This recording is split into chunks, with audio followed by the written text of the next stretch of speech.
So welcome back. This is season 2 of the Journey Home, the Story of Us. We're here again with Bucky for Tales on the Winds of Time, and we have a few news stories. We also have Sam joining us this time. Thank you, Sam, and welcome. Today we had a few of the world turtle's kind of been, or the turtle, the turtle that carries the world on its back has kind of been more in the forefront. A lot of people at least have been talking about it lately, or pictures of their paintings of it for some reason has been coming out. And I think is it not, if I'm not mistaken, something that is kind of goes with Mother's Day because she's the one that carries everything on her back in a way. So we're kind of in that, and we're exploring it today. And this would be episode 16, but since we're starting a new season, we can also do it as episode 1 of season 2. So we have quite Well, a few. I just went with episode 16 because you did not say to start over. That's okay. It doesn't matter. We could even change the category, but still, I think when you do a season, at It, least on the formats that I'm using for Spotify, they ask you what episode and what season, so, uh, but that's okay. All right, so we have 6 stories. I don't know where I got 7. 7 must have been on the brain today. And we're going to start with the tortoise and the cycle of time. And some of the perspectives on that would be great because I know I've asked you, Bucky, about it. About, is it a tortoise? Is it a water turtle? Is it a sea turtle? What kind of turtle are we talking about here? Because I have also seen different myths where they're different kinds depending on their location. yeah, I've seen it also. But I like the turtle because the turtle's more common than the tortoise. I did do a painting of, well, I'm starting one of the paintings, so it's not on here yet. It is in the works. I actually have 2 of them that I'm doing. One of them is a sort of a commission for a drum that somebody wanted with the world turtle.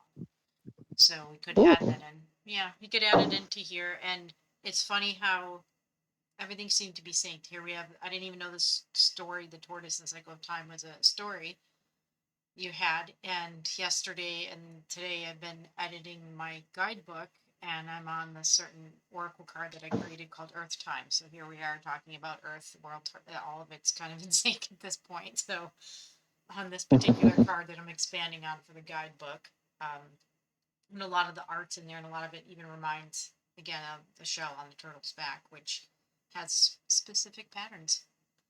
So, and they're very Oh cool. yeah. I heard the counter used to be the 13 months, also because of the tortoise shell, and like they're all divided up into the equal days because of either the tortoise shell or tortoise shell, one of them. See, But world it's turtle. very interesting. Yeah. Okay, so does it matter who's reading first this time, or are you sure? I always say ladies first because that's the gentlemanly thing to do. I don't know. I'll go first if you want. um, it, it doesn't. I don't mind. So, if you'd like to read I'll first, and see. I'll read the second one. All right. These are all shorter too, just so you know. It's not like mine where it's um a whole novel in one story. This is The Tortoise and the Cycle of Time. I need to come up with better titles for my stories. You know that long ago in the heart of the world, the earth was quiet, but the winds carried the stories of life and death, of change and peace. The turtle, ancient and wise, carried the weight of the world upon its back. It was said that the turtle had seen the birth of stars and the passing of empires, for it lived through cycles of life, never rushing, always steady. The elders believed that the turtle's shell could contain the wisdom of the earth, each marking and swirl on its back telling a story of balance. The turtle knew that time moves in spirals, not lines. Just as the seasons return, the turtle, slow but steadfast, always found its way back to the same place. In the stories passed down by the ancestors, the turtle was a symbol of endurance and wisdom. When the storms came, it did not flee. It dug deep into the earth, waited for the winds to settle, and emerged when the sun returned. The turtle's journey reminded the people that growth takes time, that every step, no matter how small, is part of a grand and unbroken circle. It is not how fast one moves, but how deeply one roots into the ground. And so the turtle became a symbol of resilience, teaching that every path, no matter how winding, leads to balance and peace.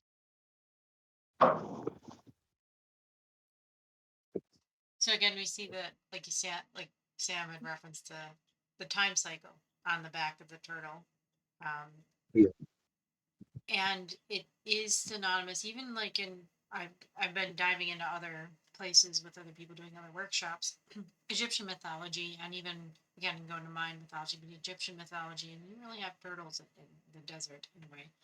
But their way the calendar goes, even the in India, again you get the Kali Yugas, you get the yugas that are actually times, and as time is not linear. That's we're reminded of that with the turtle. It's not linear. Time actually works quite differently. We're just kind of put into a linear fashion with a lot of the systems that were in play that a lot of us are engaged in or whatever that we have work wise. But I do like, and as I was painting the shell of the turtle, like I said, there's different segments. Even I've noticed a hexagonal pattern on it, and it's stretched. But the hexagon, the six, represents Earth itself. It is the symbol for Earth. It's all six together. So the center point would be the turtle, or like Sam had referenced, the 13th. Again, there's 13 like zodiac, and it's not, 13th is the person's soul. So you have 12 and then 13. So again, you're seeing the reiterations of them. And I do like in that one, again, we're talking about a tortoise. I'm not sure the other turtles. I've seen like sea turtle. So I do like that that Uh, is in there. And tortoises happen to live a long time, so I could see why that a turtle would be very significant for measurements of time and seasons. yeah. Wasn't it? In this next one, Rose, it like remember how I told you that legend of how turtle thought its shell? Yeah. This next one sort of references that. It like gives you there's like looks like three or five different little tiny like snippets of legends in this next one that you're gonna read, Nice. and yeah, I think one of them like references that how turtle got its shell, if I remember correctly. Could be completely off, but it does reference the one how the Earth came to be. Remember how the not to spoil it, but how the muskrat was one of the animals that dove down into the endless ocean and got the little piece of dirt so that creator could um, bring land back to Earth, I guess, so to speak. Land to the oceans or the waters, which again Yeah, is written in a lot of different. It's funny how you get it in at least one of the major religions that we can see that, but you see that again, land, you see the waters, and whether that be celestial waters or waters in the ocean, and then always yeah, bringing in the land, the earth part of it, the aspect of it. Like I said, I'm non coincidentally enough working on one called Earth Time as an oracle card. So, and it's basically the reference points. We determine what time is based on our perspective and in relative to something else. We relate how we relate to something else. So you have the ocean and you have a piece of land. How are we relating to this land, to this vastness of water or space, which can be both. yeah, But I do like, and I'm kind of just giving a little. I do like. I can see that at the beginning of each one of those stories you got in there, sacrifice of the muskrat. yeah. There was another See, cool. so it. So put some respect on Muskrat's name. So you could just be he's one of the ones that helped you have land that you could walk on. Yeah. And yet people view muskrats as big rodents. They like they're just a big rodent. They have a purpose. Everything has a purpose. There was a question before I start this one I was going to ask. I have seen people use, I've seen them here in a lot of the indigenous tribes around here. I've seen them on the res. I've seen them, other people use them. I actually seen Celtic people use them, or people who study Druidism. I've also seen people in China use them to use the turtle shells as a way to divine or divination, but also to put ash or tobacco for smudging or for ceremonies. And I didn't know if that was something that, like, is that a sacred thing, like to get a turtle shell? Like, because I see that in a lot of cultures. I'm Most thinking, why would you take the shell and use it that way? Would it? She not most of the time it's like a family heirloom sort of thing. If you have something like that, because it's not like your people are going to be okay with you like having that nowadays, Mm-hmm, because people are so sensitive, even though it's part of your culture. mm-hmm. But yeah, most of the time that comes from like handed down from like your great grandfather sort of thing. That's kind of Because that would be one of the reasons that you would hold on to something like that is because it has ties to um, your previous people. which would go back to them kind of having the bull and the time aspect of the shell from the turtle. That Yeah. makes sense. Yes, ma'am. Okay. I'll go on to the next one, and then I guess we can put more input in because you do have set different stories in here for Yeah. each clan. I guess it is snake clan in here. Okay. Yeah, you would say these is just a combination of like different little snippets of different legends, I guess. All right. So the origin of Turtle Island. The origin of Turtle Island. An ancient indigenous story, long before maps and borders, the land we call North America was known to many native nations as Turtle Island. This is the sacred oral history passed down through generations, a memory of the birth of the land itself. And when the world was covered in water, in the beginning the world was water. Sea creatures swam beneath the sky, and there was no dry land for Mother Earth's new children. The animals knew that the earth was waiting to be born, and they vowed to help. The sacrifice of the muskrat. One by one, the strongest animals tried to dive down to the earth's floor to bring up land.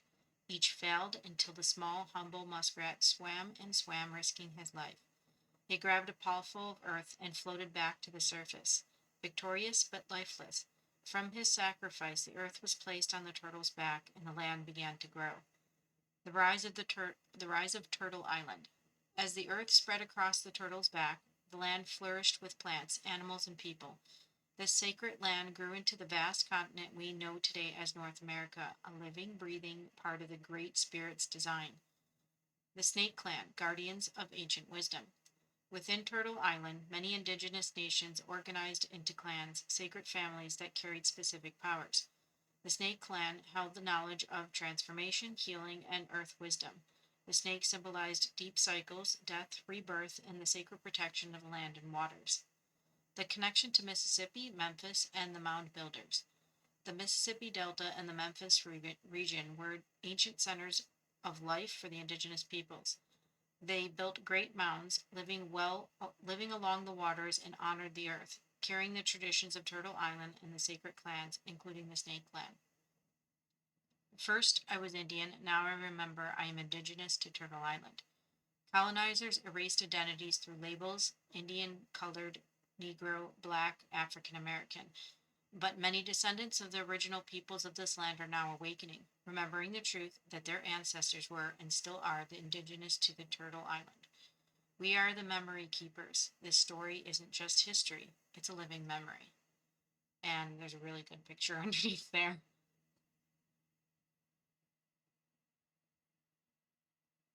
Basically, Yeah. I have seen the picture where the back of the turtle and it says like is it the back leg or the back right leg is Florida, and then the tail would go I into the Caribbean. I think so. Yeah. So I've seen something like that. I really like that picture. I might actually, like I said, maybe I can do a little. I keep saying that, putting a little picture at the end. So I'll have to. That's why I did that podcast a little early today, so that I can get in some time before I have to go to the other job. um. So a little bit about the so Mississippi, Memphis, and the Mound Builders, or the Serpent Mound Builders, they were part of the Hopewells, which were they spread up from Mississippi, they went up through Florida, so it went in through Florida, Atlanta, all the way up into basically the Great Lakes area, and had a lot of the serpent mounds, which were also indicative of time, like where the sun was on certain times during the year. So it's nice that again, even that legend is still alive with each story going through, and origins of Turtle Island. I kind of would like to see how that is related to the Chinese myth of they also have it of the world turtle as well. Um, and how, I'm wondering again if how many were intercrossed. We only know what was written of who stepped foot into North America or the Americas itself. We don't know if there were other peoples before it was written out in history. Yeah, I'd like to see how those but kind of cross over. I think that's why they put such an emphasis on like the petroglyphs that they find, Mm-hmm.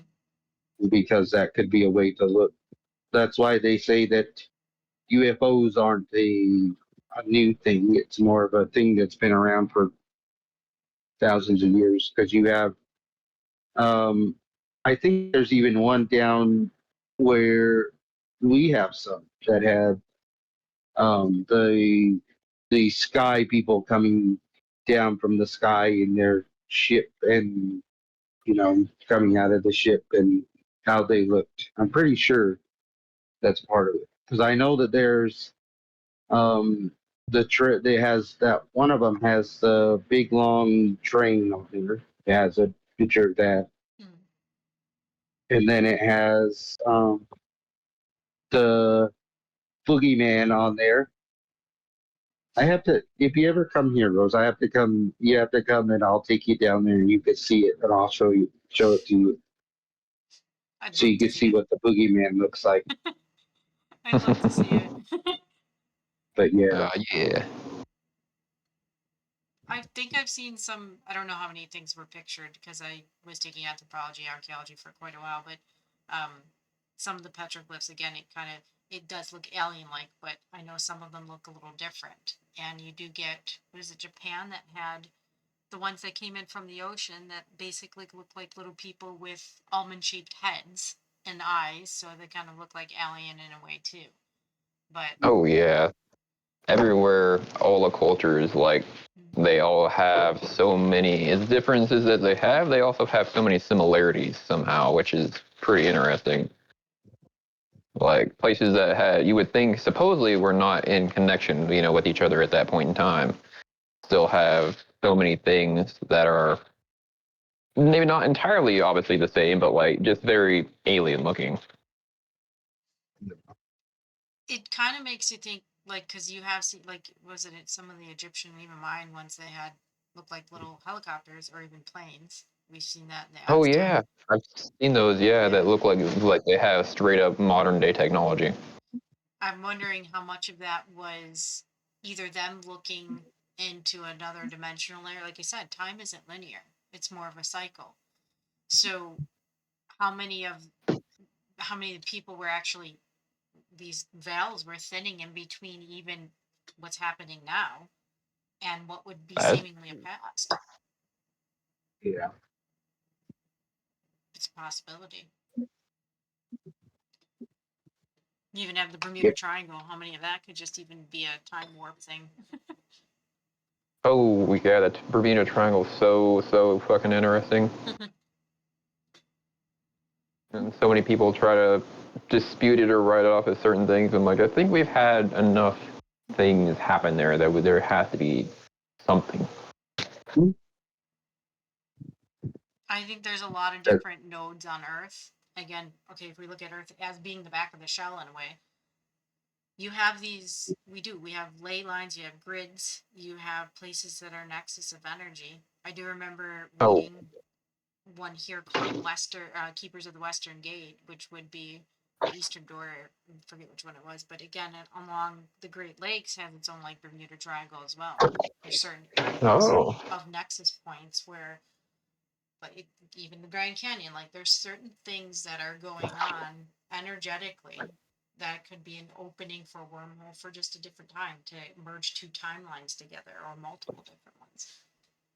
yeah. No, there's a lot of the Grand Canyon that people are like not allowed to access, which is pretty suspicious.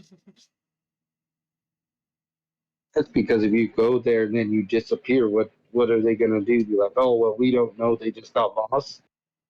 Yeah, pretty much. I mean, yeah, you definitely need like an extraction plan.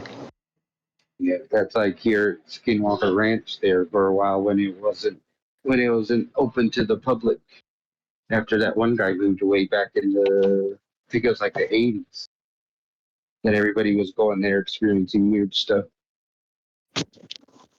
There's a lot of different vortex or nexus points. I mean, again, there's certain, well, a lot of indigenous tribes would know about it. They would be like, "This is just not the lands that we go to. We don't go there. We don't, we don't build houses there. You don't engage in that because of the energy in that space or whatever's opened up there." Yeah, So, a little bit more respect, and where like we're talking about colonizers coming in and going, "Oh, we'll just put a ranch here." yeah, This seems like a good place to set up camp. It definitely doesn't have a weird vibe. No way. Can't figure out why dogs disappearing or a cow's got holes in them. no, Rose. The cows had the holes in it, and the dogs just. That's what I said. No, you said the dogs have holes in it. No, I said I can't figure out why the dogs disappear and the cows have holes in them. No. It's And recorded. it's because they were taking samples to see which cow they wanted. Okay, Rose. We think Longhorn or Wagyu beef. Which one tastes Yes, better? they were. Yeah, they're like, we'll just take a sample, and they're like, oh, it died. We'll just leave it there. It didn't taste very good, anyways.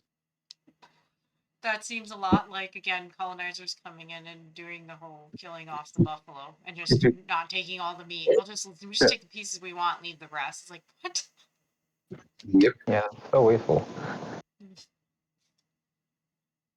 I'm feeling a lot of that is shifting. A lot of people, as you're watching things go through, people are becoming more in tune and aware to utilize what they have. So See, then, Rose, if you come here, you could try buffalo. See, I've actually had buffalo meat. no, I'm talking about wild buffalo. Wild buffalo. I'm I'm not not talking gonna about pet them. buffaloes shot in the stud. I wouldn't pay. But yeah. I keep seeing them. People are like, "Let me pet the buffalo," and they get flung. Like, oh, there's been one person so far that's gotten attacked by a buffalo. Maybe the fact that most of it started to pop up on like little videos deterred people from wanting to pet them. No, I don't want to end up on a YouTube video where I'm deemed an idiot for petting one, so let me not. My favorite one was one from like a couple of years ago where that buffalo tossed that lady about 30 feet in the air after she tried to run away from it. Oh, jeez. Just a big old bull, too. I wouldn't like even on certain like I've been on land sanctuaries where they had a few buffaloes and they had forgot what kind of other animals they had. It was just a sanctuary to rehabilitate certain animals, and they had it where they had the big truck and all that you could drive through the ranch part of it. And even then, I was like, I don't care that I'm in this truck. This is still a wild animal that probably could just flip half of this thing over. So really don't want to be petting it. Everybody's like, oh, it's friendly. Yeah, whatever. It's an animal. Give it respect. All right, you have the next one. Okay. This is, you said turtle symbol of resilience, right? Yes. This is turtle symbol of resilience. In the beginning, when the earth was covered in water, the animals gathered to decide who would create land. The turtle, slow yet determined, dove deep into the water, returning with mud in its mouth. The mud grew upon its back, becoming the land we walk on today. The turtle's journey symbolizes patience, strength, and the quiet power of perseverance. The turtle spirit watches over the earth, a reminder that each small step in harmony with nature creates lasting change. It teaches the people to tread carefully, respecting the balance of life and the wisdom of the land. Through the turtle, we learn that even the most unassuming creatures carry immense strength and that the earth itself is a living, sacred being. Not being. I do like this one. Okay, in the location that I'm visiting and been staying at, we actually have, as you know, people get like deer signs. We actually have turtle crossing signs, and they do like. There's been times on the bike trail that I would take. You almost ran over a turtle. No, you're careful about where you're putting the bike, because on the trail there's a swamp area that you go through, and you can see where they come up, and there'll be holes in the trail itself where they bury their eggs at. So when I'm going on the bike, when I was going to the bike trail, it's like, okay, I would go around them. I wouldn't, obviously, and I would go slower because their eggs are underneath there, and you can actually see them. They would be coming out, and it's like you said, tread lightly. I mean, this is something respectful, and a lot of them are endangered. A lot of them we have invasive turtle species as well. You still have people. From people letting their Yeah. pets go. Well, they in New York. I know it's illegal in New York in the states. It's also illegal up here. Red-eared sliders are actually native to Mississippi area, Louisiana, and because Yeah. people had them as pets, they let a lot of them go. In New York, you have the Chinese people that were in Chinatown throwing them in. At least that's what I hear. They're throwing them into pet shops or into little fountains, and a lot of them started to evolve to actually acclimate to colder weather. So they've been Yeah. an invasive species for other turtles here and other animals. That's pretty cool though how they can adapt though. It is. Again, resilience of turtle. So a different story on where the muskrat went down and got the piece of land. This was the turtle that just kept packing the wood on. Look, I got land. Everybody follow me. Okay, with not reading these stories and where I placed the picture that I kind of reworked of a turtle into the screen here, when you see the recording, it is kind of funny. He's at the bottom under the tree where the water is, and I just kind of threw him on there. He or she. You don't want to get canceled by misgendering the turtle. I mean, mine was misgendered. I thought it was a boy turtle for the longest time. I found out it laid eggs Mhm. last year. But Guess it was a girl. We can lift her shell up and ask. I don't know. His shell. then you would see its guts Pretty much. when you had to cut open the bottom of it. You'd have to flip them over to the bottom, but it's sometimes I guess it's hard Yeah, because again there's a recess there. I forget the word for it, and yeah, that will be where the genitals would be for if it's female or male. Which yeah, on a turtle, the turtle's shell is the skeleton of the turtle. So people yeah. thinking, oh, he could just pop out of his shell. It's like no, it's not like a like a crab or a hermit crab or anything. It's the turtle. It's alive. But and so different creation myths with turtles, and I think a lot of this started with the one painting you did with, or that I did with the, when you described it as the Tree of Peace, and which we haven't read that story with the drum. It's is it not related to the world turtle in some way, because I see similarities in those stories? I think so. They're all interconnected somehow. This is how I see it, anyways. Yeah, I mean, we are coming at a point where, again, everything, and I say that we're coming into a point, we're ingressing into a unity point, or at least a vibration that we can exist in, and finding that all the other things out there that controls the ability for us to experience, including animals or beings, which was interesting. We're into this subject about turtle and such because yesterday was a call about animals and Dr. Doolittle and kind of how do you communicate with animals. So it's a resonance, it's a frequency. Same thing with the world turtle.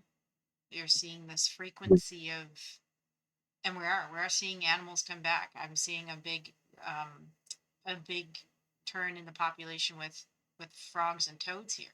And usually those are your amphibians, are your indicators if your ecosystem is thriving or is it dying.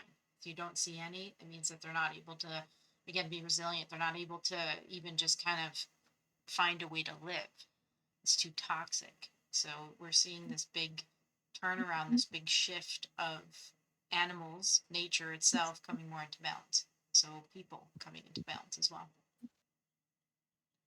They're all connected. Yeah. Okay, so the last three stories, Sam, if you're not aware, these were our rewrites of ones that you had from. Are they in the Tales on the Winds of Time? Nope. Yeah, it's in Tales on the Winds of Time. It's called The Berry Gatherer. Okay, That was one of the first stories that I wrote. I do. That goes all the way back to 2021. I do remember you writing, or at least I remember hearing this one, the Barry one, the first ones that you wrote. Yeah.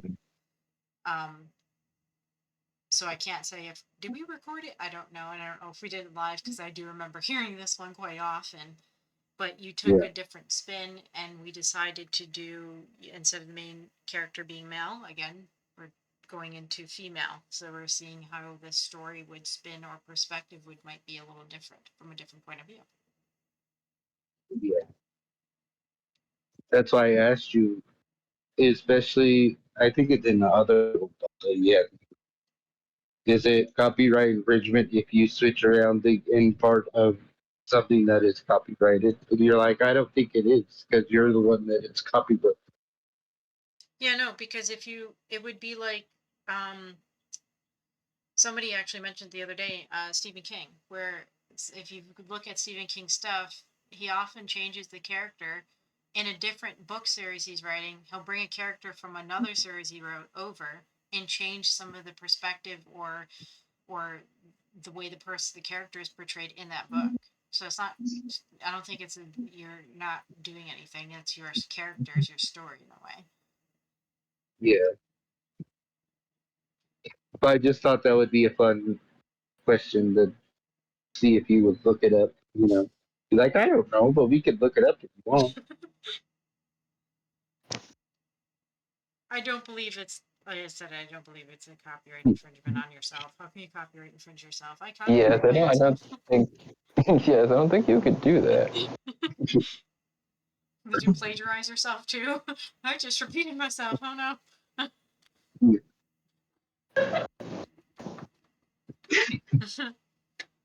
Okay, so you have this one, Rose, I do. right? Yes.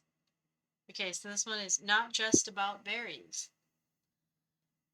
Once upon a time, there was a young girl who spent her days gathering berries in the lush forest surrounding her village. She had a special talent for finding the sweetest, juiciest berries, and while the other gatherers admired her skills, they often wondered how she always knew where to go.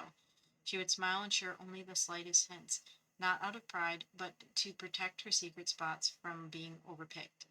One evening, as she made her way back home with her baskets overflowing, she saw a group of women preparing goods for trade. They were bustling with excitement, showcasing not only their berries but also herbs, woven baskets, and other treasures gathered from the land. The girl watched in awe as they exchanged their goods for beautiful fabrics and tools, realizing they were held in high regard for their contributions to the village. That night, as she lay in bed, she dreamed of being one of those women, participating in the vibrant trade and sharing in the community's prosperity. She imagined herself not just a berry picker, but as a vital part of the village's economy, respected for her knowledge of both the land and the art of trade. When she awoke, she felt different, as if a new determination had taken root within her. Inspired and empowered, she began to learn everything she could about trade. She sought out the women who were skilled in weaving, gathering, and negotiating. With each passing day, she practiced her skill and shared her berries with others, slowly becoming an integral member of the trading community. As time went on, she realized that her berry gathering skills were not just a means to an end, they were the foundation upon which she built her new identity. She became known not only for her exceptional berries, but also her ability to exchange them for goods and that benefited the village. Through her hard work and tenacity, she forged her path, proving that she could be more than just a gatherer.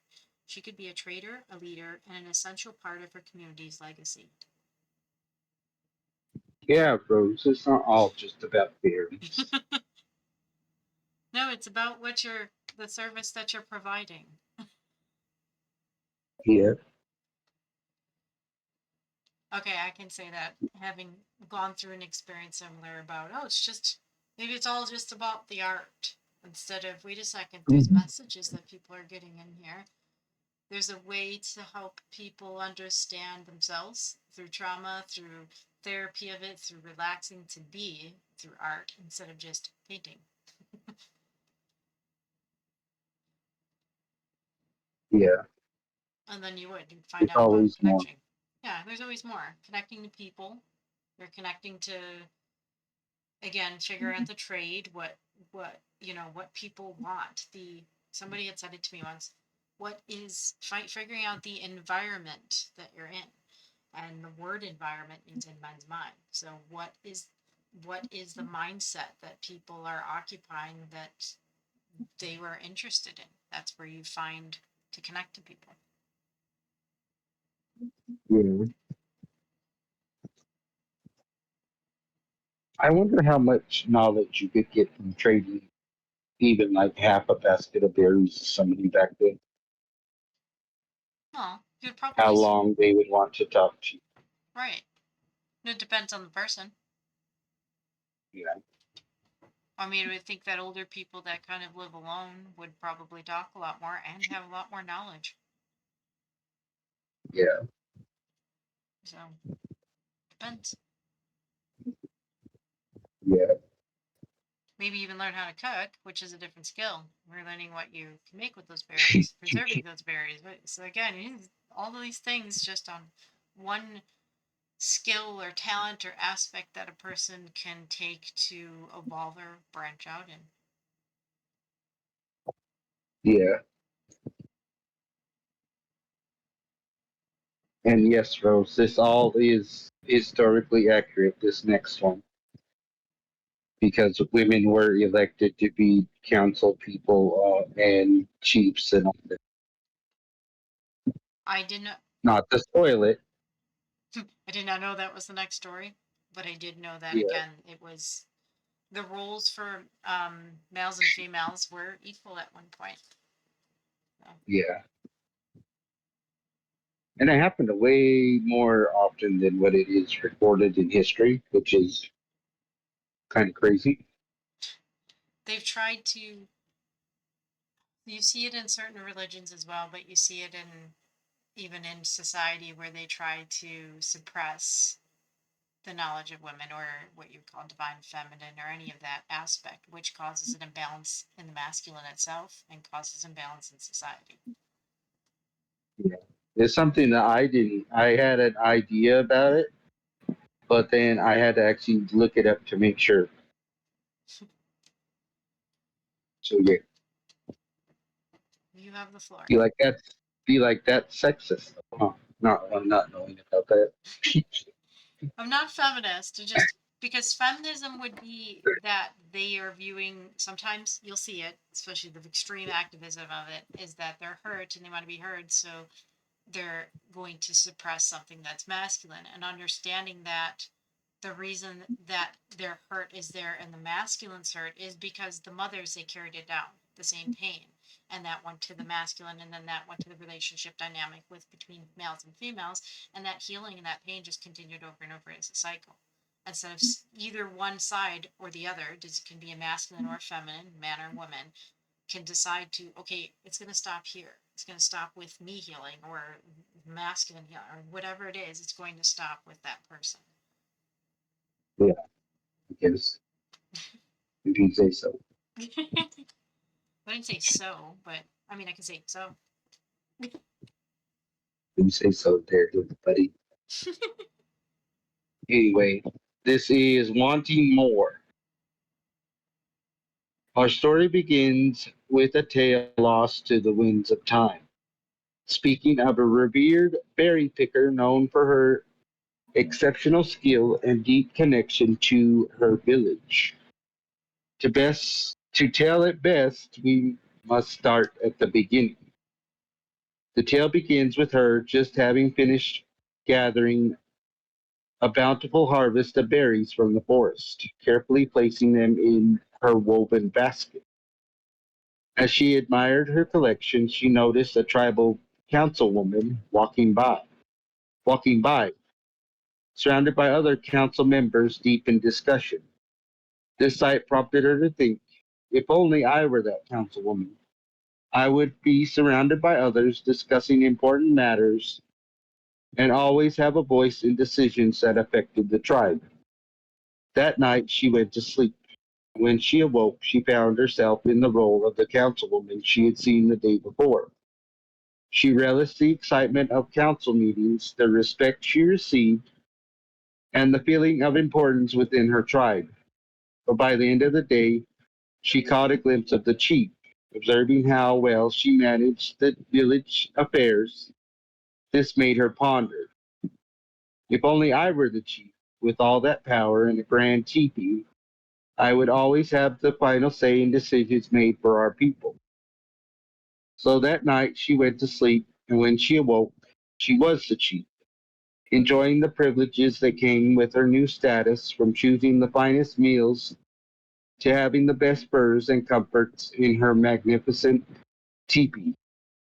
She relished in her newfound authority, yet as she looked up at the sky, a majestic hawk soared overhead, which sparked a thought within her.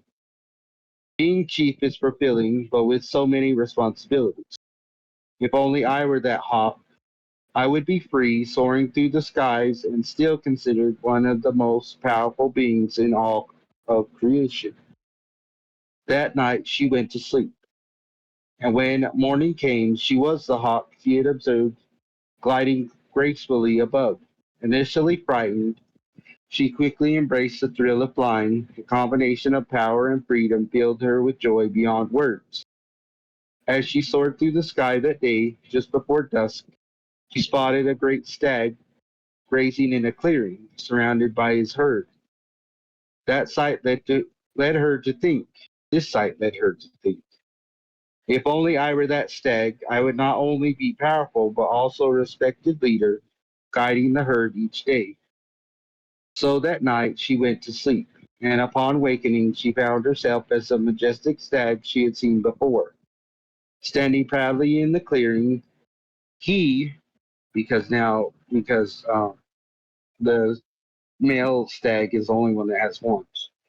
He raised his head, showcasing his impressive antlers, letting out a call that echoed through the trees as he led his herd, reveling in his authority and significance. After leading the herd a short distance to graze, they paused, and it was then that one of the herd spotted a small figure hidden in the underbrush. The stag thought to himself, that tiny figure cannot harm me. Just as the arrow was released from the hunter's bow, it struck him, sending him crashing to the ground. She awakened once more, back in her own form, as the revered berry picker of her village, reflecting on her journey through power and importance, realizing that her true value lay in her connection to her community and the earth she cherished. That brings up a lot of different, like you said, wanting more experience, but it brings up a bit of, we see this within people, again, even just you can see it in older myths, but people just wanting the desires to always want more, to even just more power and empowerment. It was the thirst that drove that person to have those experiences. um it is nice that she got to wake up back in her village as a berry picker, but can't imagine if it ended there with the stag. Her wanting more was the thing that could have just ended that life. Period. Yeah, We do see that in society where a lot of people, again, they want whatever it is to bring them status, power, whatever it is that people can look at a person with and admire them so that they can be comfortable or seemingly comfortable. And yet all of those materials are always a wanting of more, even power. It doesn't it doesn't bring them the actual happiness. It's fleeting. Those things are just happening in the now and then they're gone. So in the quest for wanting more, what is it that they're sacrificing or giving away that can simply be, again, them experiencing themselves? yeah. It goes really deep. It does. Mm. I think people misinterpret, again, like they wanting, okay, status, like power, to be a leader, and yet, like you just said in there, it's a huge responsibility. There's a lot of things that you're responsible for. In fact, one of my previous jobs in retail, it was people kept saying, be a manager. I kept saying, nope, I don't want that responsibility of taking care of this, and this, and this. It just, it's not the experience that you're looking for.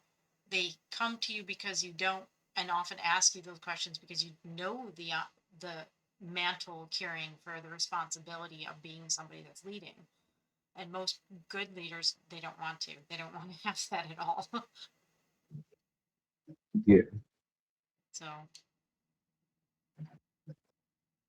So was it, is it, again, you said that women could hold a seat of power. I do remember reading certain stories of tribes that had women leaders. Definitely yeah, one of the older legends I know from I believe it's the Tuatha De Danann, which would be the people of the water in Celtic. The reason that Ireland and even Scotland and such, those isles were settled, were actually because three women, and majority of the people that came with them were men from a great flood, and they repopulated, but those three women were the leaders first, or at least the people that were coming to council. yeah, So there's been times when women did quite lead in the beginning. And depending on how much they wanted power, that still causes an imbalance at some point. yeah. But yeah, I had to look that up to make sure that it was historically accurate.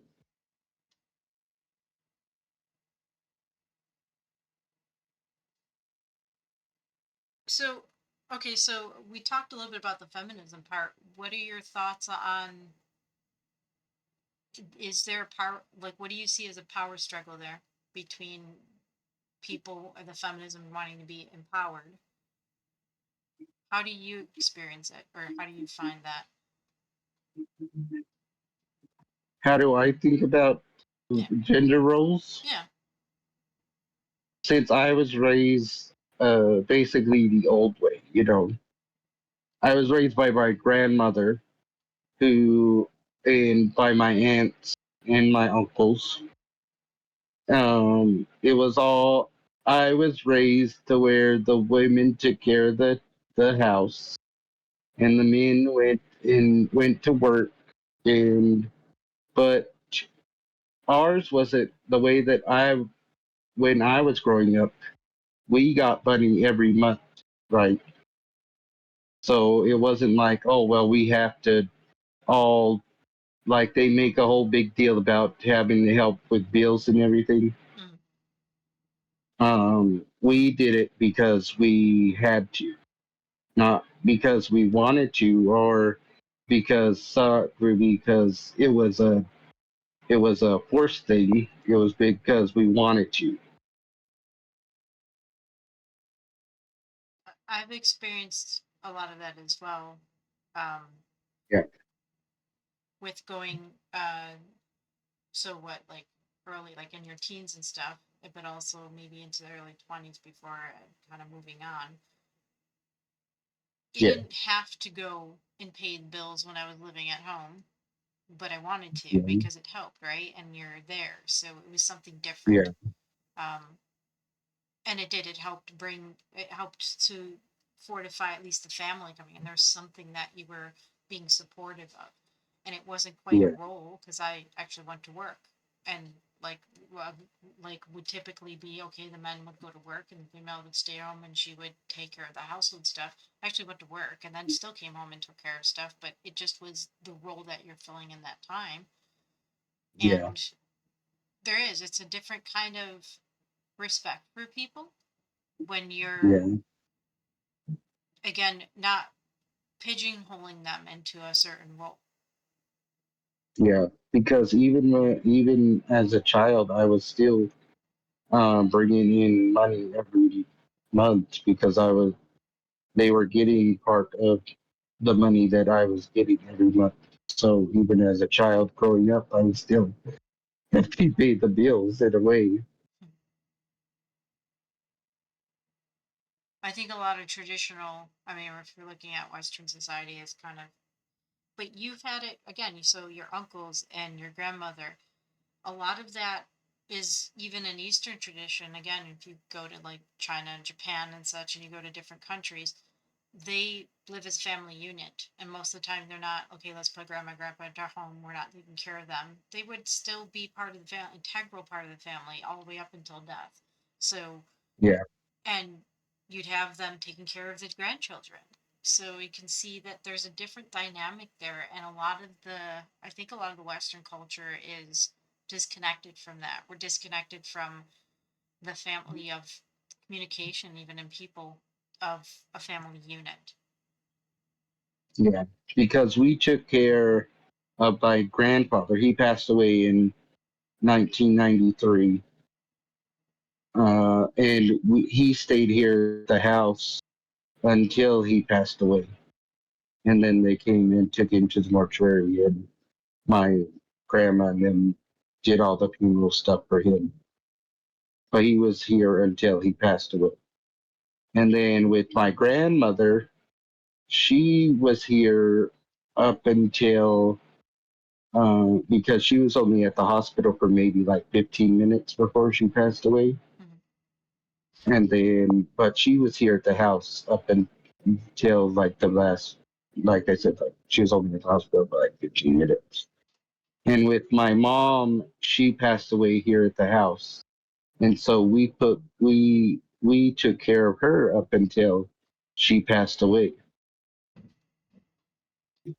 And so, and not that you could ask the people, but in your perspective that you're observing it, and do you find it more peaceful that they're at home more than being clinical in a hospital? And like I said, feeling more disconnected because in my mindset, I would think, and you're talking about them, and oftentimes they could tap into other people. It's like it feels like it's less fear when it's at home. You're comfortable. It's an easier Yeah. passing. Yeah, because um the way that I see it, if you have that if you're able to, um I would want to pass away at home because then you have a familiar space and you people like if somebody wants to come see you before you do pass over, you have that too. And I just um the way that I saw it was that I didn't want to see like my mother or my grandmother or anybody hooked up to machines, and then you having to shut off the machine and that being your last memory of it, Yeah. And is most having a bunch of tubes and stuff. Yeah, and most of the time, even in a nursing home, um, your family kind of isn't present. It's rare, but most of the time they pass away when the family's not there, or again, tubes, and there's no really comfort point. Sometimes you get the rare occasion where they're like, okay, they're not doing too well, they may pass, so people come and sit. Yeah. But again, a disconnect from people. Because I have it that way with my brother who passed away at the hospital. He had a bunch of tubes and stuff, and so that's my last memory of him is us having to shut off the machines and stuff and having to like stand there and cry, in a hospital room and try not to like be too emotional about it. Mm. I'd say, and I do know a few family that would prefer to be just, I've had it said by somebody that they would rather just give them a walking stick, let them go out into the woods if they would rather be alone and when that happens, but it's something to be part of nature, to pass over, to be one with And nature. I had that happen too. We were up there in the mountains hunting, and one of my uncles, he lived in California, and he came out to visit during hunting season. And yeah, he had a massive heart attack up there in the mountains. And we just didn't leave him there. Me and my other uncle, the uncle here that I lived with, we loaded him in the back of the truck. And once we got cell phone reception, we called the whoever you needed it to be the I guess it'd be the police, and told them what had happened, and they met us in the little town near where we were hunting. And yeah, so I have that experience too. A wealth of experience. Sam, do you have any perspectives on it or preferences? Uh, Honestly, on this one, I'm not for sure. You're talking about just like in terms of like upbringing experiences, or Well, you could do upbringing, or again, like, how would you view, how would you, if you knew you were going to pass, or even family, would you do it the clinical way in a hospital, and or would you rather have it be oh, done at oh, home, or I'd rather definitely go at home. I've seen how it goes in hospitals and stuff like that, and it never seems like a good time ever. mm. I know up in I would, Canada they have their maid service, and it's like people get to choose, and I That feel like that's a hospice little different. service, that oh, like yeah, that hospice. sounds interesting. Yeah, I would think being at home, and then so if you even equate it again, okay, so we go back to the story of the berry picker, and she had at the end even the stag or the deer. Not that we're gonna equate that to people, but you can actually feel, you can taste the difference when an animal, you can taste the difference when the animal's in fear right at the moment of when Yeah, you've killed it. So you would think that again, all those hormones were released, even in a person going through experience. I would think the less fear and the more comfortability would make an easier transition over to a different space than with fear, because I see a lot of that trauma, again, that's soul trauma, gets stuck in a person as they're, as they're going over it. That's stuff that they have to work on even as a soul in the next incarnation or the next flow of things and the next womb. So it's just yeah, like the more peaceful you can have it, the more gratitude the people surrounding you, the difference it would be. yeah. All right, I do have the last one to round it off. We have been going for, wow, we've been going for almost an hour. Okay, so the vision revisited. A story is one of many that float on the winds of time, telling of a renowned medicine woman, Legend speaks of her remarkable ability to not only converse with the ancestors during the many ceremonies held each year in the village, but also to cure all that ailed the people. This day would forever be etched in legend, as she had just finished her morning prayers for the villagers and was now but busying herself with the requests that had been delivered the day before. She sighed to herself, thinking, "A holy woman's job is never done." With that thought, she walked to the door flap of her teepee and gently pushed it open. As she stepped outside, her eyes took a moment to adjust to the brightness of the day. She looked up to the sky and saw a mighty hawk soaring above her.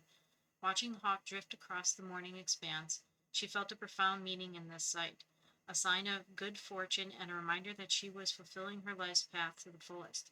Yet it sparked a thought in her mind. I wonder if Brother Hawk has any responsibilities that weigh him down each day. With that thought swirling in her mind, she set about fulfilling her duties as a holy woman. As the day drew to a close and her work was complete, her thoughts returned to the hawk she had seen that morning.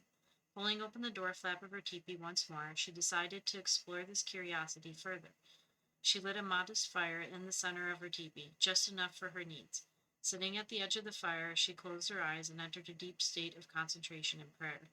That day, many would say she transformed into the hawk, but being one with animals was nothing new to her. She understood that all beings are interconnected through and by Mother Earth.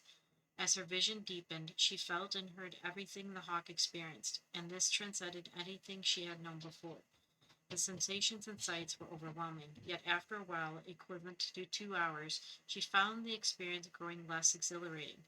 Seeking a new adventure, she shifted her focus to one of the most powerful animals she admired, the mighty buffalo. She held great respect for their strength and the covenant made with the buffalo nation long ago. As the vision deepened again, she felt and heard everything the buffalo experienced, from the stories shared in the buffalo language to the many jokes and playful jests they exchanged. She laughed and conversed with countless members of the buffalo nation. Time slipped away from her, and she almost forgot that her spirit would need to return to her body. The thought saddened her, yet it also solidified her understanding of her connection to Mother Earth and all of creation, whether they walked on two legs, four, or soared through the sky. Sounds like a very Yeah, long vision quest. I really like the original of that. Not to say that that one isn't good, but yeah, I say, what's the? Do you know the title of the original?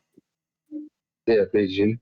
Okay, so I say in the next one we read that as the first. Because that's from the Berry Gatherer, obviously. Yeah. We could even just read them in the next episode to these were their originals. Um, Yeah, it like I said, it all tied together in the last couple days because, like I said, the Zoom meeting yesterday was with a few group of people exploring communication with animals. The vibe, the interconnectedness. Again, it is animals are a reflection. They're a reflection or a mirror of us in a way. They are us. We are them because we're all interconnected through spirit, through quantum, however you want to look at it, through source. It is a connection point. And it's just experiencing it in a different body or perspective. So you tap into that and you're able to now communicate. You're able to experience the feelings, the emotions, the types of movements of an animal. We see that in a lot of different religions or mythologies, and even yoga or anything else. That's why they emulate animals when they walk or when they move or when you're stretching. and It's a different type of respect, even as, okay, you being somebody who's a hunter, you're giving respect to the animal. You're not just hunting the animal to just, yeah, you know what I mean? Like most people, they whole ranch of cows and we just slaughter all of them and then we go and ship them off into boxes. Kind of, yeah.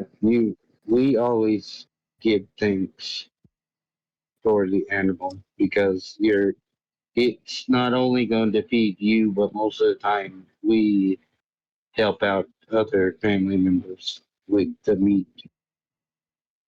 And sometimes we like there's one aunt, I think it's an aunt, she's related somehow, but she likes the liver, right? So you take that because every now and then she gets a hold of us, and yeah, It's the I've similar I've experience. never really had that tasting for that, but each their own. I've actually tried. I've had liver, and it's depends on how it's prepared because I've had some very good liver at times. But it is also, I say, synonymous even with, again, even with foraging. And lately, because I can go for, I have foraged recently. We've had wild leeks. Even last in the fall, I got a bunch of different medicinal mushrooms. I always end up kind of leaving something. So if I'm going to harvest something, a lot of times, especially if you're taking a snack with you, something I usually have like a bag of dried nuts or fruit or something. I usually leave a handful. So if I'm going to take something, I'm going to leave something, and you always don't take all of it. So you don't take all of what you're harvesting. If there's two mushrooms there, you take one and you leave the other. So it's, in a way, again, giving that respect. You're not going to deplete the entire region or area of what you're harvesting, what you're experiencing. You leave it for other people, you leave it for its self growth. I think it's a better way.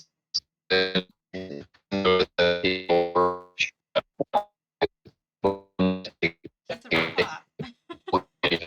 Yeah, I Oh, think the he stayed really staticky on too. there. There you go. I You're a think he robot for a minute. stayed too. He stayed too long on mute.